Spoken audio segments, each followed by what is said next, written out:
Chapter 35.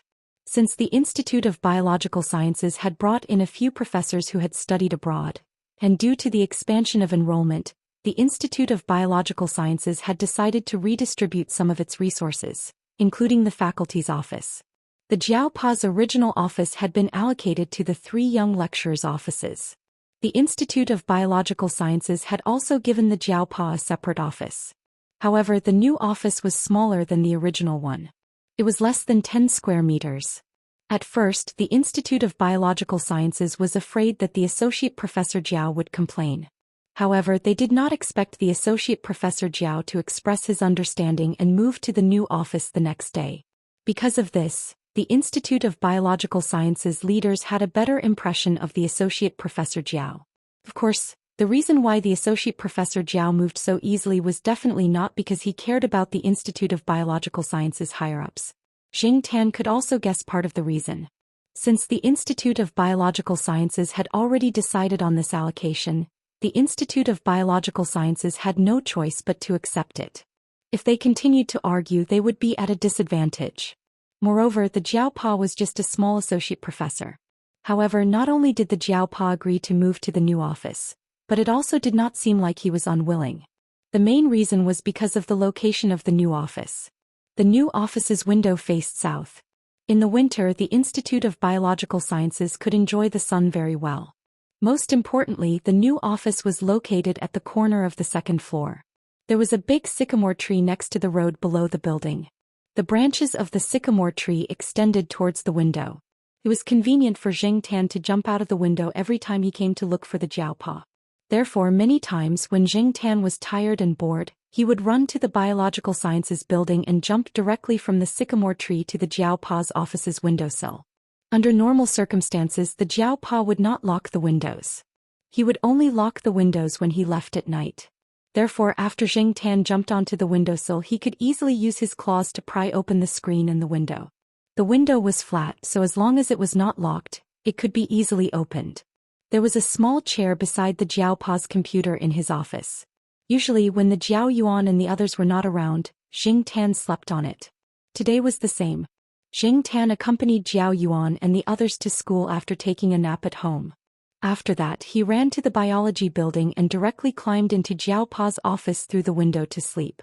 At this time, the sun just happened to shine on the chair. Xing Tan lay on the small chair and slept under the sun without being disturbed by anyone. After sleeping until 5 o'clock, Xing Tan looked at the clock on the wall and stretched himself. Jiaopa probably wouldn't be home for dinner again today. Recently, he had been asking his students to bring food for him.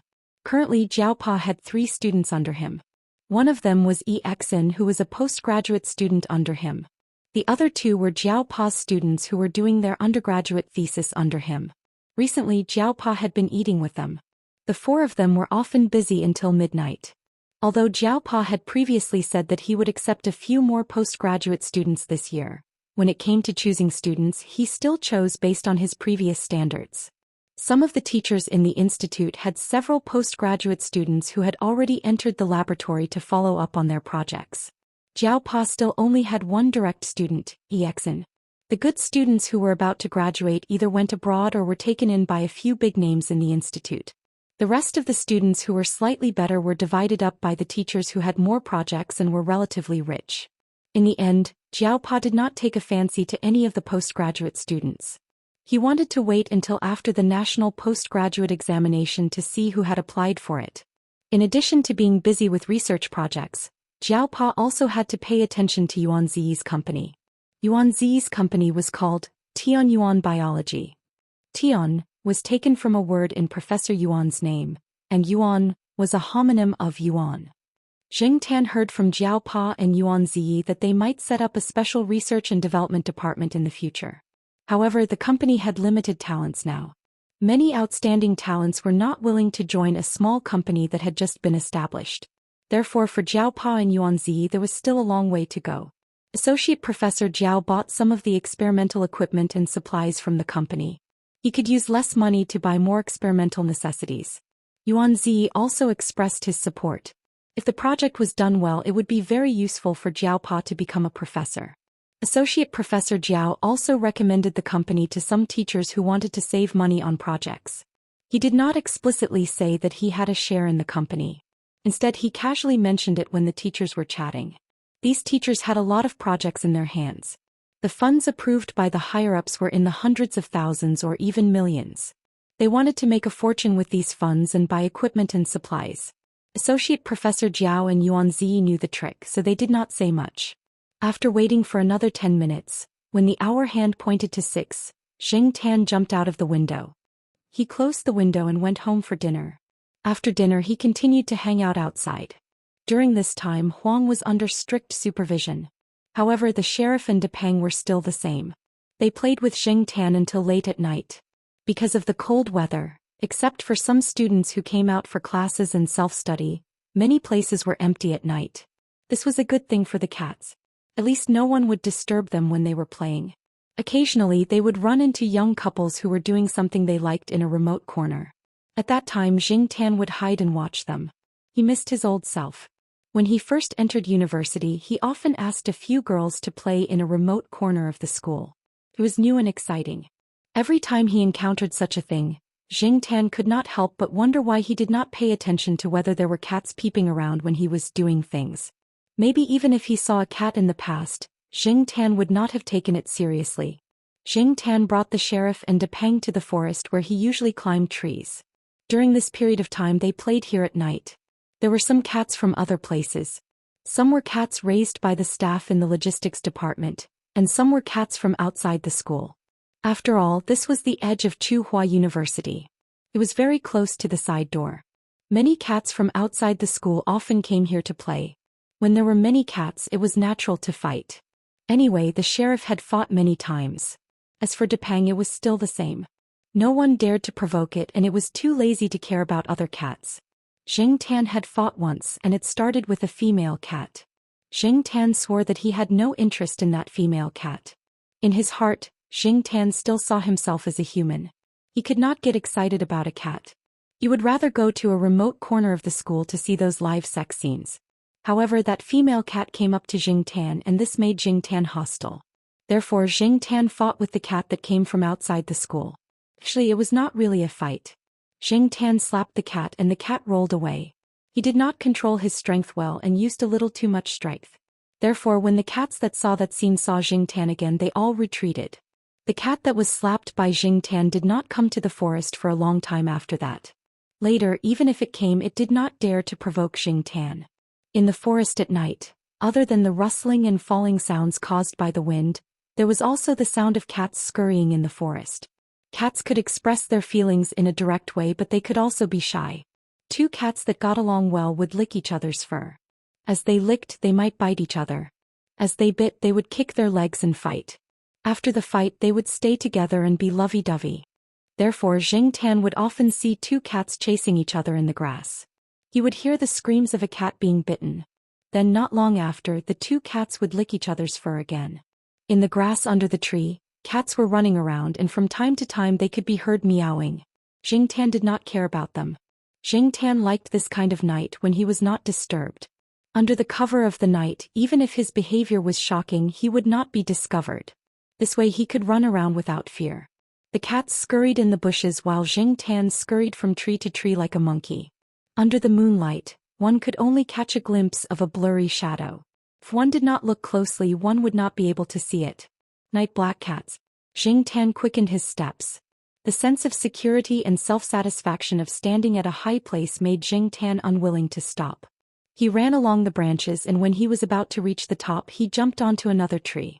Facing the night wind, sometimes he would bump into the falling leaves. He rushed through the leaves and continued to move forward. It was as if he had broken through a heavy obstacle. His heart seemed to be suddenly enlightened and this made Xianxia very excited. When Xianxia stopped and came back to his senses, he found that he had already left the cat some distance behind. However, Sheriff and Depeng would definitely come over later and the other cats would follow. Standing on a branch, Xianxia panted and breathed in the cool night wind. The coolness stimulated his nerves and his emotions gradually calmed down. He raised his arm to scoop up the fallen leaves and stepped on them. He sharpened his claws and cut the leaves into small pieces. A gust of wind blew and the small pieces of leaves scattered. Xianxia finished scratching 2 leaves. He still hadn't heard the movements of Sheriff and Depang, and he complained in his heart about why they hadn't come yet. Suddenly Zheng Tan's ears moved and he looked in a direction in front of him. There was the sound of dragging and other noises. It seemed that someone's mouth was covered and they could only make noises from their nostrils. The struggle made the surrounding bushes make a heavy, fast and short rustling sound. Listening to the sound, the person whose mouth was covered was a woman. In addition to her, Zheng Tan also heard a man's low voice. He didn't know what he was saying, but the sound went deeper into the forest.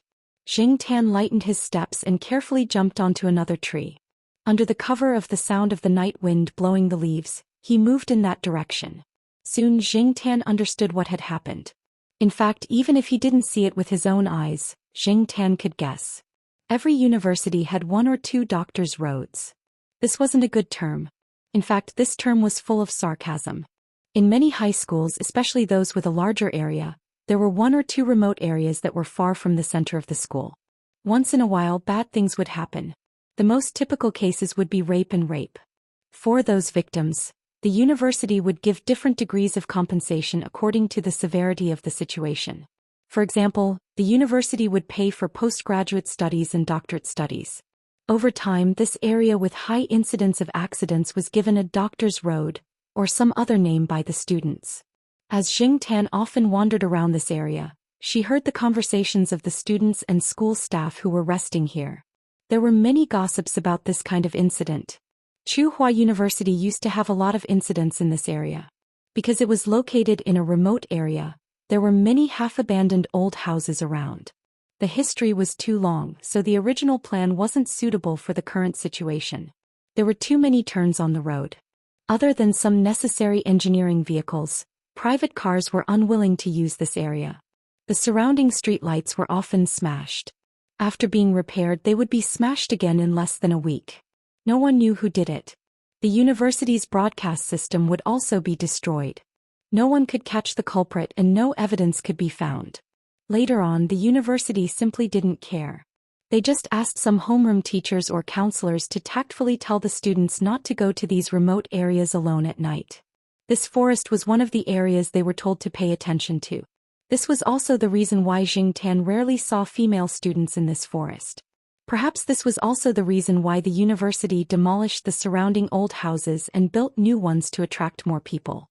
It made the area lively and reduced the probability of such incidents happening.